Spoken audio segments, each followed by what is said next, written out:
Hello friends, কে স্বীকৃতি ব্লগে তোমাদের সকলকে স্বাগত জানাই। আজ অনেক দিন পর তোমাদের সঙ্গে একটা ব্লগ ভিডিও শেয়ার করলাম। আমরা পুরীর সমুদ্রে রওনা দিয়েছিলাম গত কয়েকদিন আগে। আমরা বেরিয়েছি 1:40 ট্রেনে।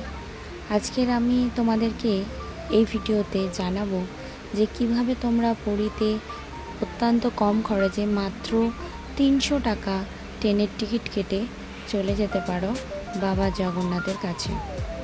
আমরা চাম্পাহাটি থেকে ট্রেন ধরেছিলাম, ক্যানিং লোকাল ধরে পৌঁছে গেছিলাম শিয়ালদা স্টেশন। শিয়ালদা থেকে একটা ওলে বুক করেছিলাম। ওলায় আমরা 5 জন ছিলাম। মাথা পিছু 100 টাকা করে ভাড়া পড়েছিল। আর শালিমা স্টেশন অবধি পৌঁছাতে শালিমা থেকেই আমাদের 7:05 জগন্নাথ এক্সপ্রেস ছিল। তার জন্য আমরা ওলা বুক করেই গেলাম। অন্যান্য ট্যাক্সিগুলো আছে, অনেক দাম বেশি বলছিল। তোমরা সেটা একটু বার্গেনিং করে নিতে হবে। অনলাইনে যদি বুক করে নাও তো খুবই ভালো।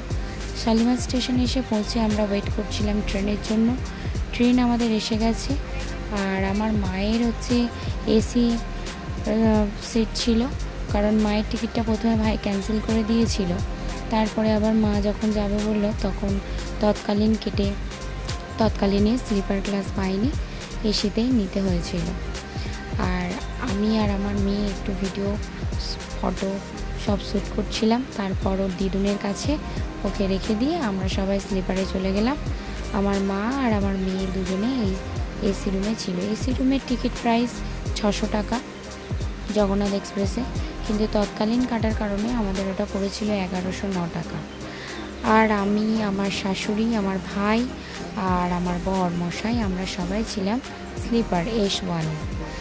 আজকে তো আমাদের এই ভিডিওতে জানতে পারলে যে মাত্র 400 টাকা খরচা করে আমরা কিন্তু অতি সহজেই পৌঁছে যেতে পারি পুরীর জগন্নাথ এক্সপ্রেসে, পুরীর জগন্নাথ ধামে, জগন্নাথ প্রভুর কাছে। আমাদের ভিডিওটা যদি ভালো লাগে অবশ্যই লাইক, কমেন্ট, শেয়ার করে দিও। ভালো লাগলে ছোট্ট বোনটার পাশে থাকবেন। ভালো থাকবেন, সুস্থ থাকবেন।